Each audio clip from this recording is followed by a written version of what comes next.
Well, welcome back to Imperfect, the Heart-Centered Leadership Podcast. And today I am joined by Todd Hollow-Bist.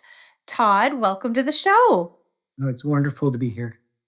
Todd, we have so many intersections of what we do each day. And I've got some really fun leadership questions for you. And then I always end the show with our listeners getting to know Todd a little bit outside of who you are and what you do. So I'm going to jump right in if you're ready.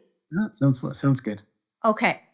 So my first question is, you've spoken about putting the mind in the service of the heart, which everything heart-centered leadership is just something I love to talk about. So in heart-centered leadership, that is quite a courageous act, especially in this day and age. So my question is, Todd, how do you guide leaders to let go of control and lead from what I like to frame as the inside out? Probably one of the most impactful sort of discussions or tools that we have is I will ask people to speak and look at how they speak. So, for example, if somebody wants to take on a new project that seems really hard and challenging, I'll ask them to say, I really want to take on this project that's really hard and challenging, and I don't want to take on this project that is really hard and challenging. And what I have learned and what we teach in some of these classes is what I say, the content is sort of a baseline, and how the affect, the expression, the pressure, the feeling behind it indicates how they actually feel about it. So sarcasm in the sense of like, oh yeah, I totally want to take on this project, often means like maybe they think they should, but it's not really in it. Whereas somebody says, I really, it's really, really hard, but I really want to take on this project. And as a coach or as a teacher, what I help people to do is to listen to how they say what they're saying, because the heart is always expressing itself. All the Absolutely. time, it's in the unconscious. Absolutely. And it's getting not just leaders, but all of us to be more verbally expressive with our feelings. And I know when I was growing up, it's not something we were taught. And I think as adults, as we continue to be lifelong learners, I think if we stay in that lane of being a work in progress and we model that, it certainly makes it easier for other people to create that safe space and to be vulnerable. So I really love the way you talked about that. Okay, my second question is around your field of psychoanalysis and neuroscience, and both exploring what's often unseen. So my question, Todd, is how do you help leaders increase their self-awareness and emotional intelligence to lead with greater presence and compassion? There's probably two main points. So the one is that they have to see that sometimes life does not go the way that they want it to go, and second, to have the interest in seeing what happens in those moments that it doesn't go the way that they wanted to go. And if those two are in place, then what can be encouraged is is to come back to the heart or come back to the body, to come back to a sense of myself in those moments that are challenging, where I usually become conscious or mostly check out, so to speak, and use that as these moments of leverage where I can really pivot and have impact on moments of my life. The more and more I'm on autopilot going through life, it's just going to be the way it is, and good or bad, not always bad. Yeah. But there's no leverage unless there's these moments where, as a leader, I want to take this creative move in this new direction. And everything kind of practical about it says no. But in my heart, I really, really want to. And I see that I'm somebody who, when I'm in these kind of places, wants to micromanage, let's say, or wants to do something so that I don't really confront the dissonance between my thinking and my feeling. And if I can bear that for a little while, that the actually difficulty of bearing that is what wakes me up. And the waking up is what lets me then go with what's true versus what I've always done. It makes me think of two things, Todd. It makes me think of, the phrase, the power of the pause and how uncomfortable that can be. And we all have different intervals in our life where, like you said, sometimes we get the pause and we don't want it. But that's when we lean into that, that messy feeling of where we don't want to go. And like you said, just own it and be there. That's usually when transformation happens. But it's the initial steps of I don't really want to go. I really don't want to do that. And I think we all have that. I think I can certainly say I've had that in every decade of my life. And when I became a yoga teacher, I think I just got better at it because I had a better vantage point and understanding. And now I just feel like I'm a meditation master because it's part of my daily non-negotiable. And it's like you said, when we can pause and just welcome the equanimity and return to self, there's so much power in that, but not everybody wants to embrace the silence for many reasons, right? So I just love how there's so much intersection with spirituality and psychology and neuroscience. And I love that it's all coming together now and it's been separate entities. Yet when we look at people who want to follow people in these, different spiritual leadership roles, it seems easier now to see it fully integrated. It just brings me Yeah, joy. I couldn't agree with you more. I want to talk about your emphasis on the power of presence because I think this is critical and vital not only in our lives but in leadership. So, what practices have helped you, Todd, and those that you mentor to turning that presence into a repeatable, accepted, embodied habit of leadership? The two probably pivots, and I can expand on them if you want. But the two pivots, the first one to do with people have to have the wish to want to be present in a situation. So it has to be something that they care about. Without that sort of emotional scale to it, it just gets stuck. It's like, oh, I'm present when I walk down the road. Not so much. I want to be present when my 2-year-old comes running with a house in the morning.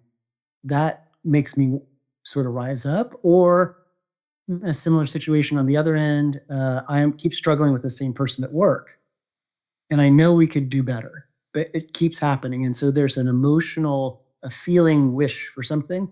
And I think that you really only can you can only do the effort of being present when you actually care. And then the other part is, and I can get a long-winded neuropsych piece of it, but I'll try to shorten it.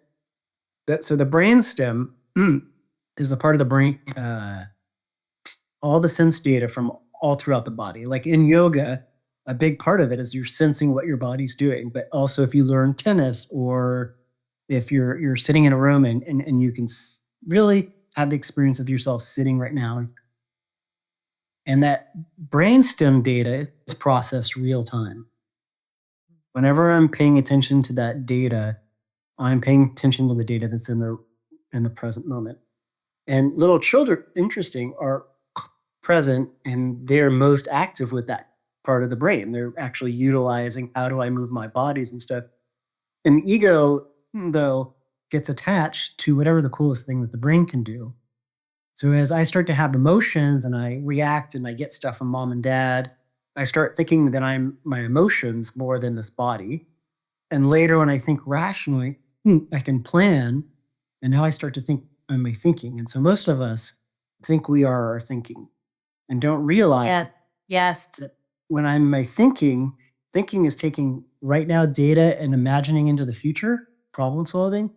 And emotional data is usually fast. Like if, somebody kicks me in a meeting, I get mad at them, I'm present. But if I go to the next meeting and I'm still mad, the past is influencing it. So anytime my ego is completely in reaction emotionally, not feeling, which is different, or off imagining into the future, I'm not present.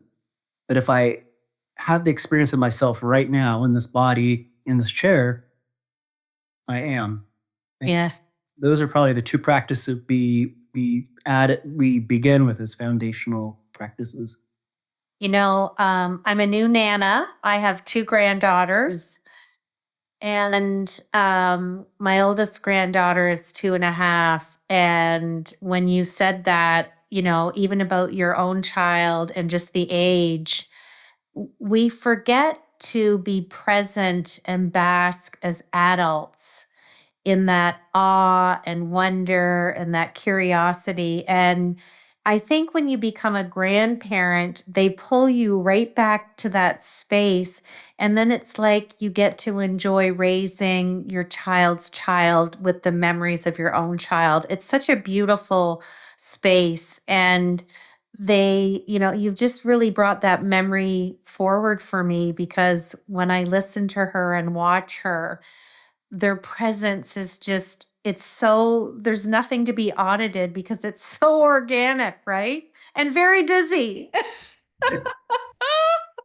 Yeah. Overwhelming and wonderful and very. Yeah.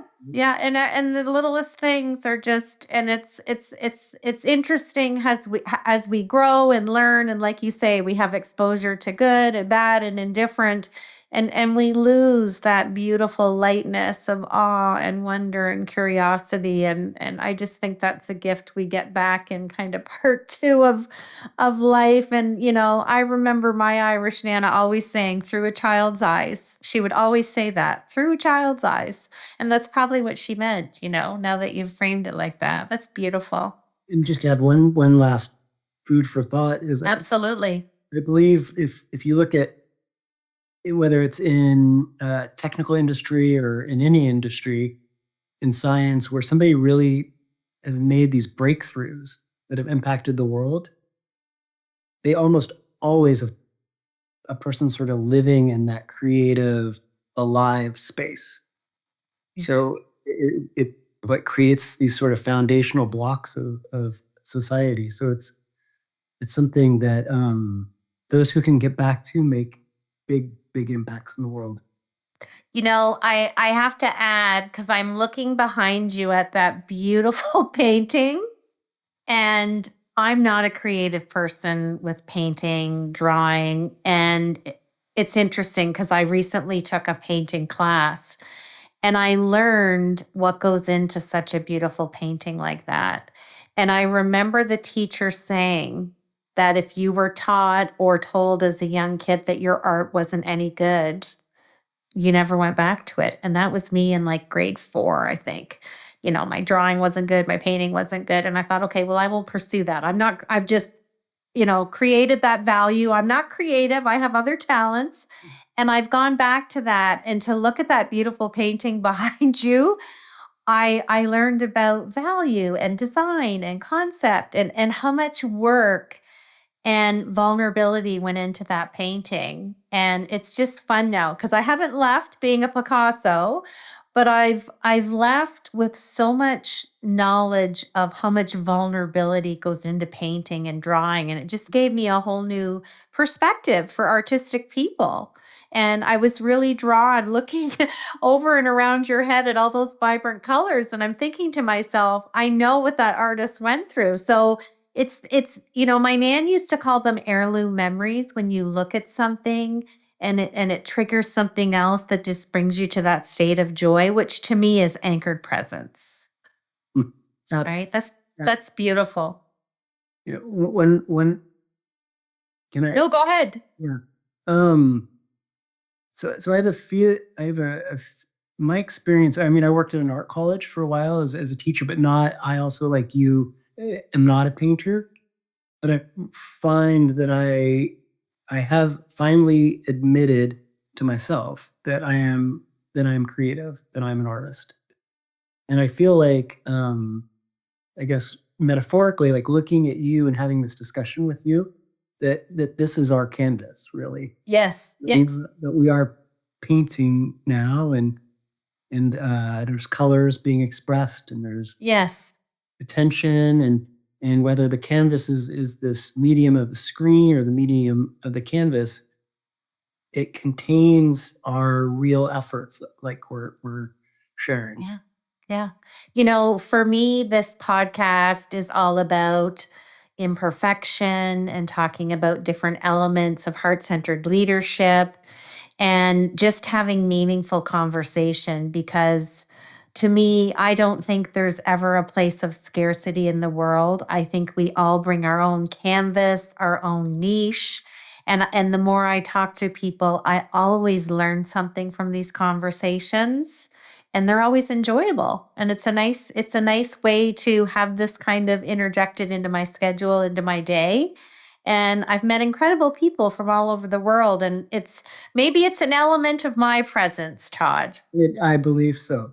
Yeah, I absolutely. believe that you're sort of attracting that. And my wife is half Native American. She's Sioux and Assiniboine, and I know the story is in different cultures, but it was when we've been married now 29 years, so almost 30. But anyways, one of the stories she told me earlier when we were first married, this Native story was about weaving, and how her culture would weave, and in the family, the culture would pass down how to weave really well, and it was important to weave all of your attention, but if you got towards the end, and it was perfect, you had to allow yourself the room to make an error, Mm, mm, an imperfection, and love I that. why? And she said, well, in our culture, if there's it's in her culture, right?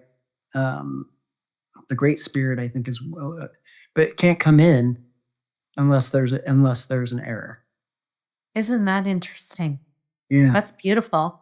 yeah. It was a And help. I mean, who doesn't like a mistake? I think for me, I bask and I love having a good laugh at myself. Yeah, Just last week I totally forgot a meeting. We've all done it.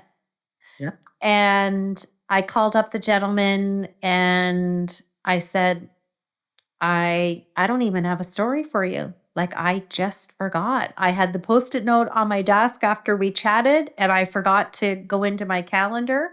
So I'm taking him out for lunch tomorrow for my penance.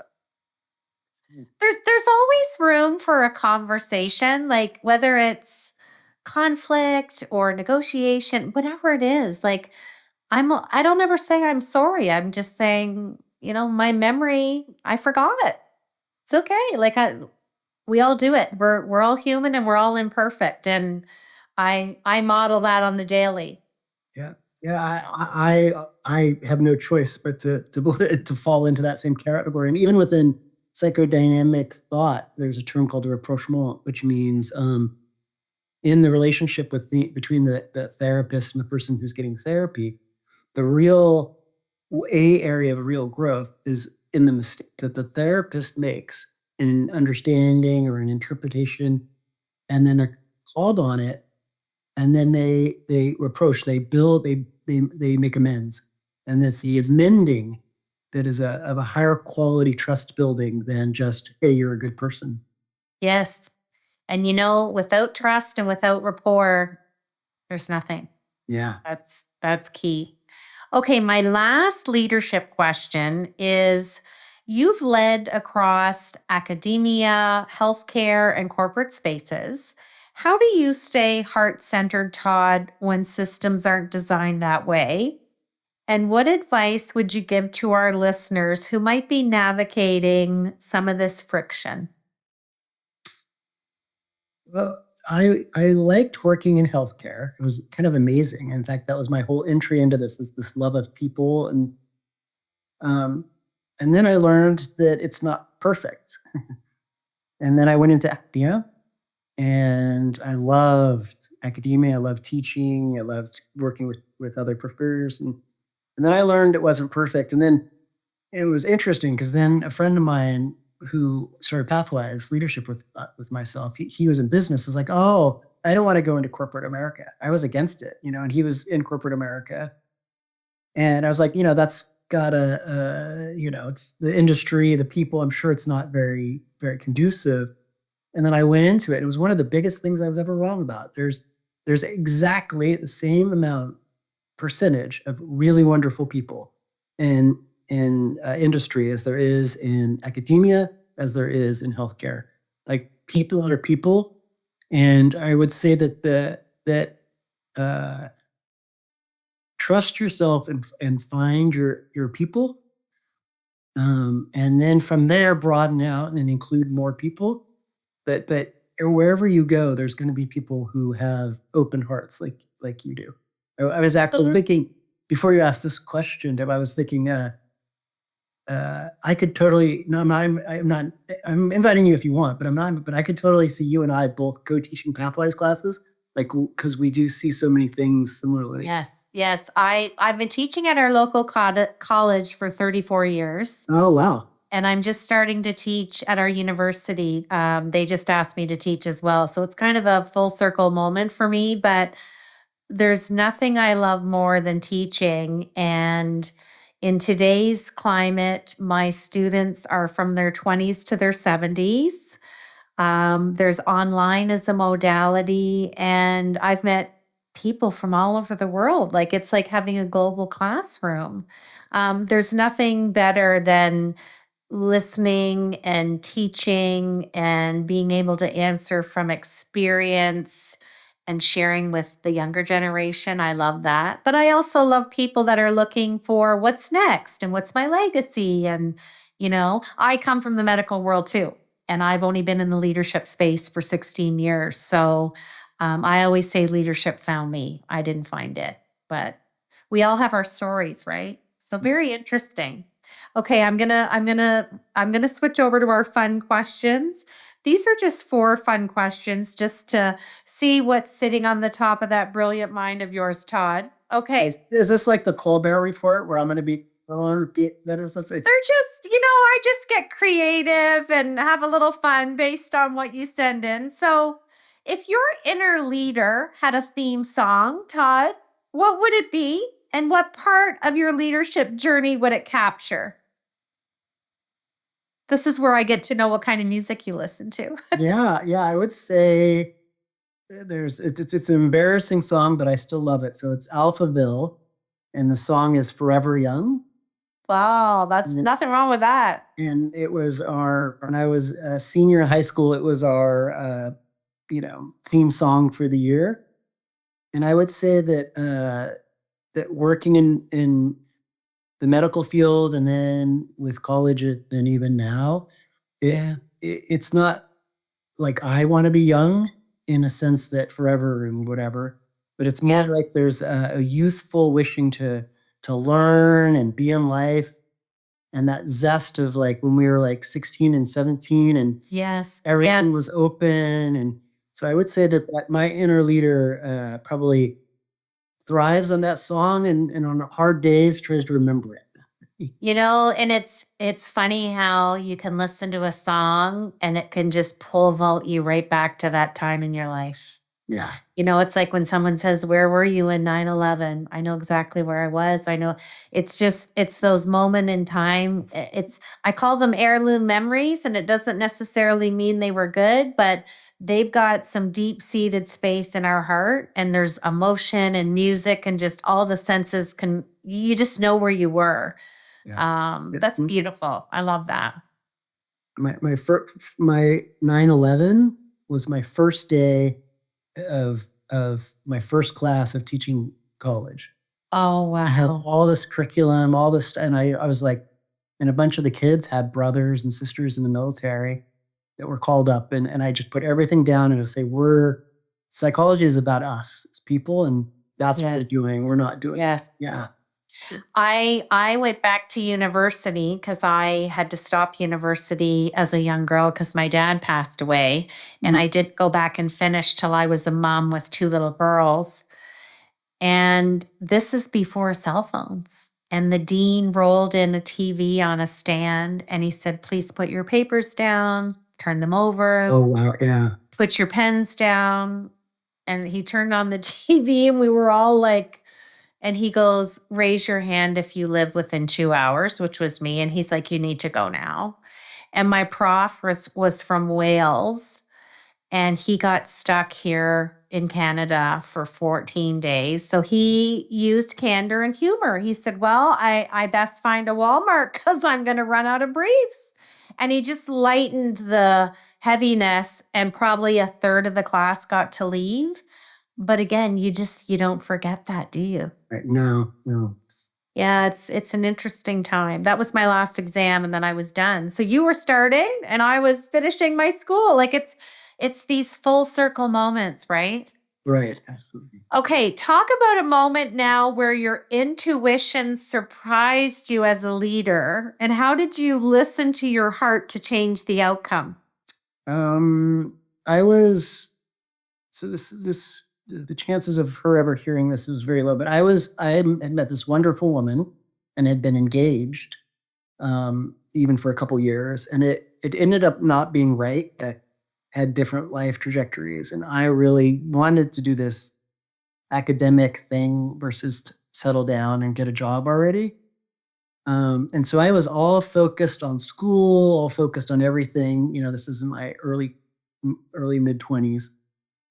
And right when I was like all set on just being by myself and I need to do, I met my current wife, and I met her, at a in Seattle here at a dance club. It doesn't exist anymore now. They call it the Down Under. It's like you go and it's open till 4, and it's where all the college kids go, and it's not a very great place to meet. And my wife and I met, and the first thing, we were looking across the dance floor at each other, and I'm more shy and nervous, and she kept staring at me, and eventually I had the guts to go, and she was standing with 3 other girls, and I was like, "Do any of you dance?" And she boxed me in, and we started dancing, and I just knew she was the one. The first thing That's lovely. the first thing I ever said to her was, which you hear it all in context, was, I said to her, like, because I was just amazed at this person, this intelligence that was raised. I said, "You're not dumb." And she's like, she looks at me and she goes, "I don't think you're dumb either." And both of us knew in that moment that we would get married. Lived in Thurk, and so I say, when you get that level of a knowing and you follow it, you will regret it the rest of your life. Absolutely. It's that intuition. Mhm. That's beautiful. I love that story. Okay, here's my next fun question. These are hard. This is better than the Colbert Report.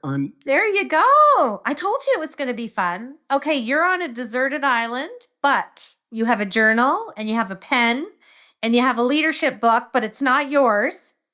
What's the book and what are you journaling about? Um, well, do you want a philosophical answer or a fun answer? Whatever's on your heart and mind to share. If you're on a desert island, I'm thinking you're going to be in a fun mood, but you might be philosophical. So I'm going to have to give you the coin toss on that. Well, I'll give you the fun one. I would probably take this one. Oh, yes. It makes you laugh. Yes. If I could have 2 books, this would be the second one. Okay. And I think that between the 2 of those, I would not feel alone on the island. You'd be writing some philosophy with a bit of candor and humor. I would. I would definitely. If we combine them all, that's awesome. The journal. Hey, let me ask you one more fun question. Okay. Let's say that your leadership style was the title of a film. What's the name of the film? Who would you cast as you? And what would you want the audience to walk away feeling? Wow. You might have to remind me all 3 parts. So what's the name? I'm going to put everything. We're gonna look at your leadership style, and it's gonna become a movie. So what's the title of the movie? Who would you cast to play you? And what would you like the audience to walk out of the movie theater and feel? So I think it's better to have some humor in it. And so I would title the movie, Leadership is Being a Grown Up. Yes, for sure. Who would I Yeah. cast? Who'd you cast?